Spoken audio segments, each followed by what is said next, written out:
Good morning, students. How are you all doing today? Well, I hope you all are safe and healthy at your home. So, children, today we are starting the 15th chapter of your textbook, which is Changes in Our Environment. So, let's start understanding this chapter. हमारा environment consist करता है living things को, जिनमें included है plants and animals, and non living things जैसे कि air, water and land. Living and non living things आपस में एक दूसरे के साथ इंटरेक्ट करते हैं। ह्यूमन बींग्स ने एनवायरनमेंट को चेंज किया है अपनी नीड्स के अकॉर्डिंग। हमारे जो ग्रेट ग्रैंड पेरेंट्स थे वो एक डिफरेंट एनवायरनमेंट में रहते थे। उनके जो हाउसेस थे वो वेल वेंटिलेटेड थे, सब तरफ ग्रीनरी थी और बहुत ही कम इलेक्ट्रिक गैजेट्स काम में लिए जाते थे। व्हीकल्स के नंबर्स रोड पर बहुत ही कम देखने को मिलते थे और हर तरफ फ्रेश एयर हुआ करती थी। इस एनवायरनमेंट को ह्यूमन बींग्स ने चेंज करना स्टार्ट किया। उन्होंने ग्रासलैंड्स को कन्वर्ट कर दिया इनटू फार्मलैंड्स, एंड जो फॉरेस्ट थे उन्हें कट कर दिया गया ताकि वहाँ पर कॉलोनीज़ एंड फैक्ट्रीज बिल्डअप की जा सके। वाइल्ड लाइफ हैबिटेट्स को बिल्कुल ही रिड्यूस या डिस्ट्रॉय कर दिया। ह्यूमन एक्टिविटीज़ ने एटमॉस्फेयर में भी चेंजेस किए हैं। फैक्ट्रीज सेटअप की जा रही है हमारी इंक्रीजिंग डिमांड्स को मीटअप करने के लिए। व्हीकल्स के number road per day by day बढ़ते जा रहे हैं।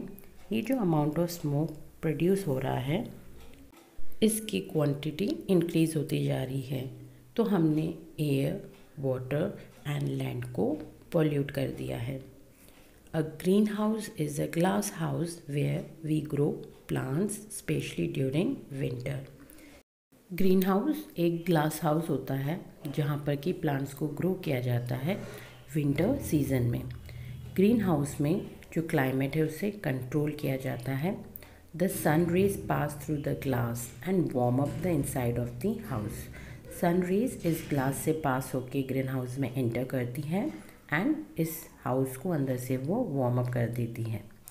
Plants grow well in the warm and moist air of a greenhouse. जो प्लांट्स हैं वो ग्रीन हाउस के वार्म एंड मॉइस्ट एयर में अच्छे से ग्रो करते हैं।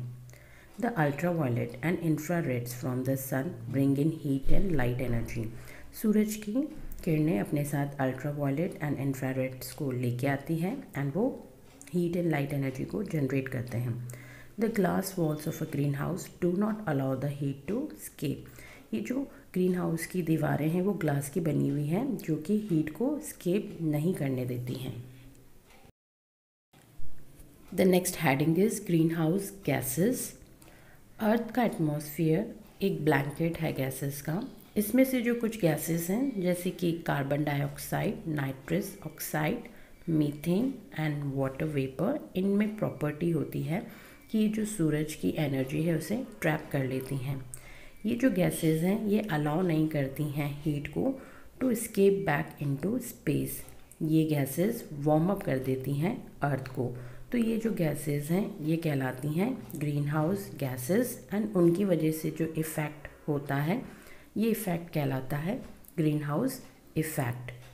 This effect means an increase in the concentration of greenhouse gases in the atmosphere which leads to an increase in the amount of infrared radiation close to the surface of the earth.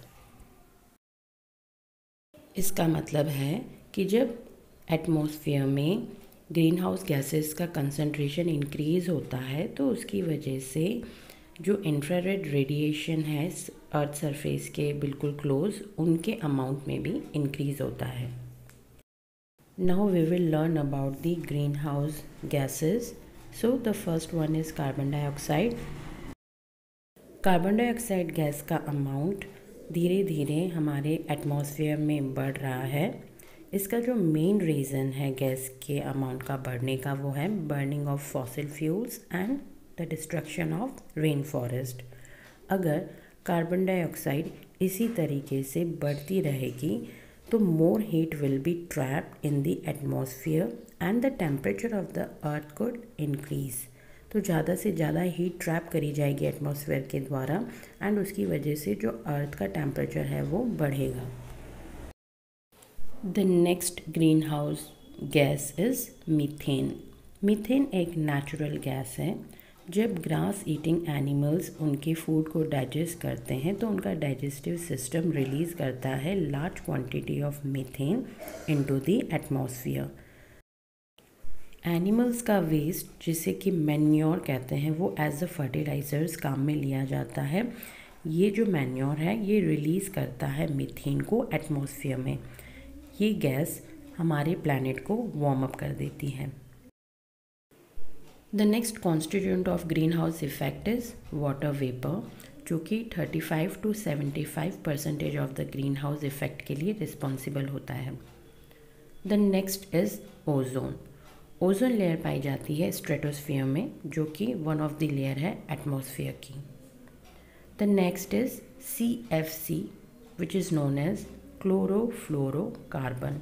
ये एक chemical होता है जो कि widely use किया जाता है refrigerators में, एयर कंडीशनर्स में एंड बहुत सारे इंडस्ट्रियल प्रोसेसेस में।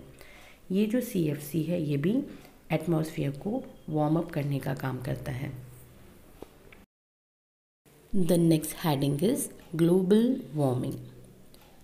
एटमॉस्फेयर में जो ग्रीन हाउस गैसेस हैं ये सूरज की हीट को ट्रैप कर लेती हैं एटमॉस्फेयर में और उसकी वजह से जो अर्थ का टेम्परेचर है वो राइज़ होता है।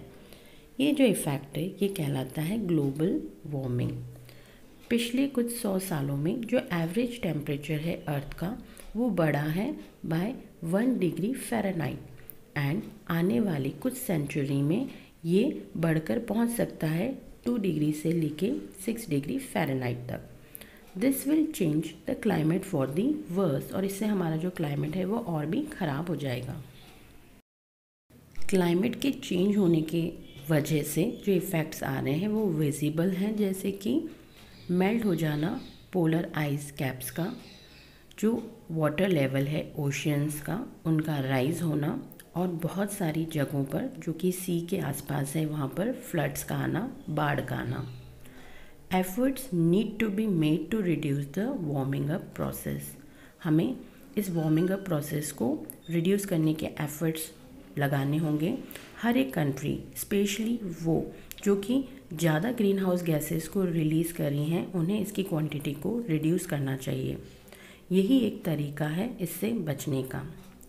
Each one of us can do our bit by using electricity carefully, reducing the use of fuel, using mass transport systems जैसे कि बस या फिर metro, and growing more trees and using recycled products.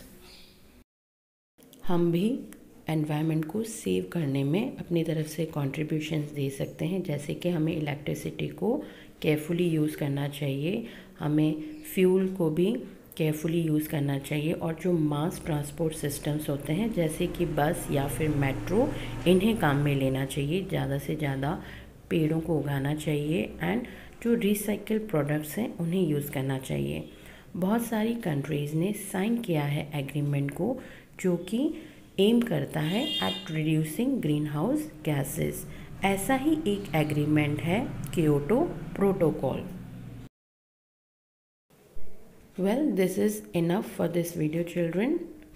And now comes your social responsibility. You need to stay at home, maintain social distancing, wash your hand with soap for at least 10 seconds on regular basis, eat healthy food, drink lots of water, do some exercise.